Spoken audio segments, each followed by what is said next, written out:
Este verano hemos asistido a la posibilidad de cierre de la administración pública americana por el incumplimiento de la norma de deuda que la propia legislación americana tiene. Como es sabido, en Estados Unidos se fija todos los años una cuantía nominal en dólares corrientes de endeudamiento público, y cuando esa cifra se alcanza, pues simplemente el Estado se paraliza porque no puede seguir endeudándose y por lo tanto no puede seguir pagando.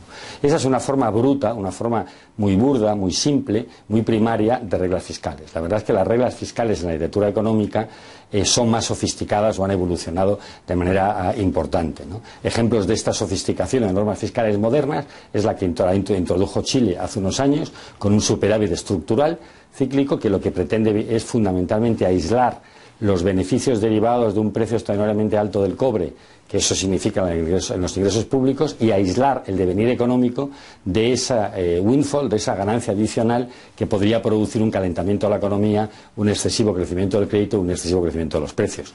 Chile, por lo tanto, tiene una regla fiscal de ajuste estructural automática, moderna y flexible. En Europa se está ahora hablando de introducir una norma fiscal a petición alemana para salvar el euro, fundamentalmente para intentar dotar de una armonía y de una unidad fiscal a lo que es un espacio político muy desigual, y donde los distintos niveles de endeudamiento público han generado serios problemas al euro como moneda y sobre todo a la unión monetaria como tal, incluso amenazando con la posibilidad de expulsión de algunos países. La regla fiscal europea intenta, como la chilena, responder a los tres principios básicos de la lectura económica. Las reglas tienen que ser creíbles, simples y flexibles. Creíbles significa que tienen que introducir sanciones en el mecanismo de la regla de tal forma que haya consecuencias inmediatas cuando la regla no se cumple. Esa también se traduce, esa regla, esa norma de credibilidad, se traduce también en la segunda condición, la condición de simpleza. Las reglas tienen que ser sencillas y evitar una discusión política posterior a su incumplimiento. Las consecuencias del incumplimiento, insisto, tienen que estar previstas de antemano. Y la tercera regla, que se cumple en el caso de Chile, la tercera condición, que la regla sea flexible, es decir, que permita el uso de los estabilizadores automáticos o el ajuste económico a las condiciones del ciclo. Chile es un muy buen ejemplo de regla fiscal que haría muy bien a otros países de América Latina en imitar y permitiría consolidar la cultura de la estabilidad fiscal y, por lo tanto, el crecimiento económico sostenido a medio plazo.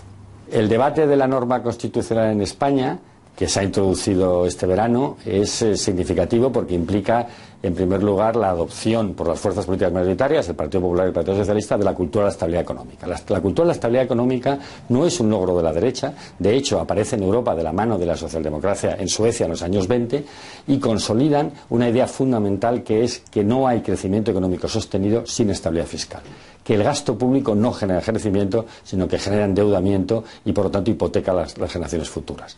La norma constitucional que se introduce en España tiene, sin embargo, varios problemas, en mi opinión, importantes. El primero es que no fija una norma como tal, no fija un límite cuantitativo concreto, sino que se remite a una futura ley orgánica, con lo cual el debate político queda aplazado a un nuevo gobierno. Y el segundo es la credibilidad. Un país que no tiene tradición de cumplir las normas, que ha sido capaz, sorprendentemente, de articular una reforma constitucional en 15 días, a uno le queda siempre la duda de si no va a hacer lo mismo cuando la norma tenga que cumplirse, de volver a cambiar la Constitución en otros 15 días. Por lo tanto, la credibilidad es importante y debe de ir acompañada de un cambio en la cultura política, de un cambio en la mentalidad de los agentes políticos de manera definitiva.